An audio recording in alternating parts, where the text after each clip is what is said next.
A man once shared something with me.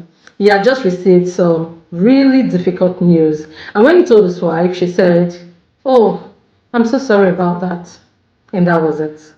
No questions, no real response, no checking back later to ask how he was coping.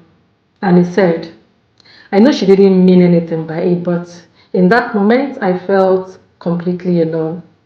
And nothing bad really happened, but something important was missing. Hi, I'm Dr. Jane, a counseling psychologist and online therapist, and this is Life of a Nigerian Online Counselor, a space where we talk about real relationship issues, emotional struggles, and healing in a way that actually makes sense. I share videos like this every week, and today we are breaking down something many people feel but don't always understand: emotional neglect. And this is one of the factors leading to emotional disconnection. Now, emotional neglect is when your emotional needs are consistently not responded to in a relationship. Not once, not occasionally, but repeatedly over time. Now, when we say emotional needs, what do we mean? We are talking about things like the need to feel heard when you speak, the need to feel comforted when you're hurting, the need to feel understood when you're overwhelmed, the need for someone to check in on you emotionally just because they care about you. They need to feel like your inner world matters. They need to feel wanted, desired, and emotionally valued. Now, these are the small things that make you feel close to someone. So, emotional neglect happens when you reach for these things, but they are not met. Not exactly rejected, but not really responded to either. And over time, that absence begins to grow. Now, often women are raised or tend to be more emotionally expressive, while men are naturally more reserved or logical. But that doesn't mean men don't feel. Men also need to be heard, understood, and supported. So, emotional neglect is not about gender. It can happen to anyone in a relationship. So, what does this actually look like in real life? Let's break it down. One, when you're talking but not really being heard. You're sharing something that matters to you, but your partner is distracted, not really paying attention, not fully present. They respond with, okay, that's fine, and that's it. No follow up, no curiosity, and over time you begin to notice. It's not just that they are quiet, it's more like they don't seem interested. So you start to feel like what you're saying doesn't really matter, and gradually you begin to talk less. Two, when your emotions are dismissed or invalidated. So you say, I'm really stressed, or that hurts me, or I feel overwhelmed. And the response is, you're overreacting. It's not that serious. You'll be fine. After a while, it stops feeling safe to open up. So instead of expressing yourself, you start to suppress your emotions. Three, when you're going through something alone. So you're dealing with something heavy, maybe loss, stress, pressure, work demands, family expectations, and your partner is physically present but doesn't really step into that moment with you. They don't ask, they don't sit with you in it, they don't help you process it.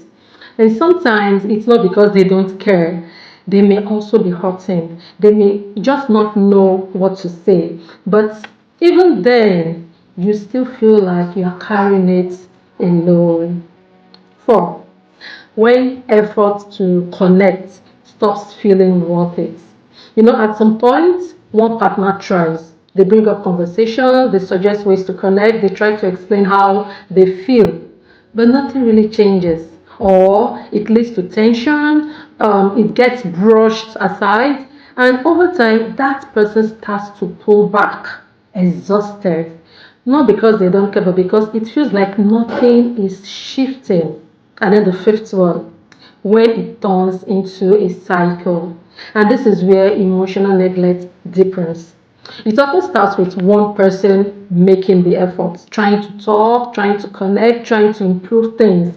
But when those efforts don't get a response, they get tired and then they withdraw. They stop trying as much. And then the other partner begins to feel it. Now they are thinking, oh, you don't talk to me anymore. You've changed. You're distant. And without realizing it, they begin to feel the same neglect the first partner felt. So now both people feel disconnected, both people feel unseen, and both people are unintentionally neglecting each other.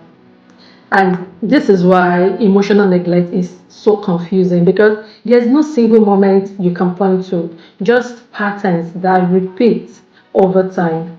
Now, take note, relationships don't just need presence.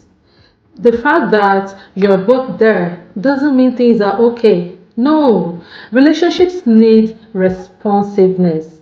Moments where you show up for each other emotionally. Moments where you respond when your partner reaches out. Where you make each other feel seen and considered. Without that, people won't just get upset. They slowly disconnect. Connection doesn't disappear in one day, it fades in small moments. So, if you've been feeling like I don't feel understood, I don't feel as close anymore, I don't even feel like talking, don't ignore that. It may be quiet, but it matters. Now, in therapy, a lot of the work we do is helping people recognize these patterns, understand how they develop, and learn how to respond to each other differently because emotional connection is built in small, consistent moments. If this resonated with you, you are not alone. In the next video, we'll be talking about how emotional disconnection happens in relationships and what actually leads to it.